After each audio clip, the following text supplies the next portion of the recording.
सभी को प्रणाम।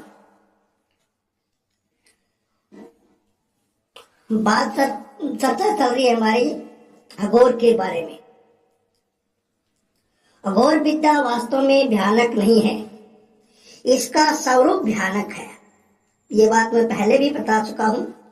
अघोर विद्या व्यक्ति को प्रत्येक वस्तु के प्रति सम्मान भाव रखने की शिक्षा देती है।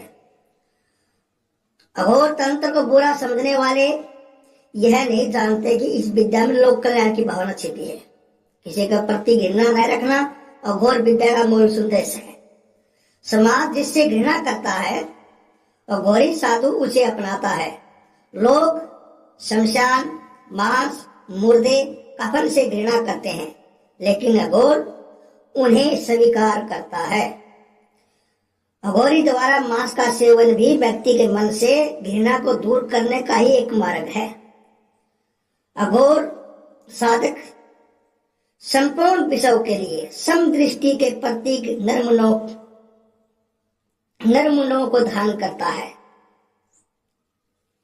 जिस प्रकार कापालिक संप्रदाय में नरमुंड से ही पूजन साधना ध्यान वगैरह किया जाता है, नरमुंड में खाया पिया जाता है, उसी प्रकार अघोर में भी ऐसा ही होता है, क्योंकि अघोर तो है वो कपालिक से निकला हुआ है।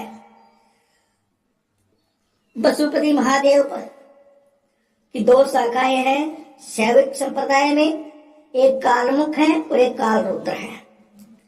काल रुद्र को कपालिक कहते हैं, काल रूप को अघोरी कहते हैं। ये बात आप हमेशा ध्यान में रखें। शैव संप्रदाय में साधना की एक रहस्यमयी शाखा है अघोर। अघोर की कल्पना की जाए तो शमशान में तंत्र क्रिया करने वाले किसी ऐसे साधक की तस्वीर मस्तिष्क में उभरती है जिसकी वेशभूषा डरावनी होती है।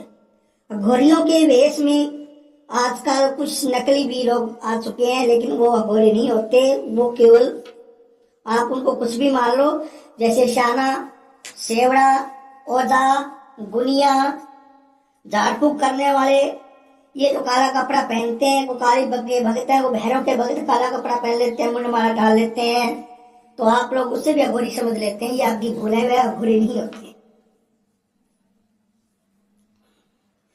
कोई भी काला वस्त्र धारण कर लिया तो समझ लिया अघोरी है। नहीं, ऐसा नहीं होता। इसके ऊपर फिर कभी आपकी चर्चा करूंगा मैं यहाँ पर।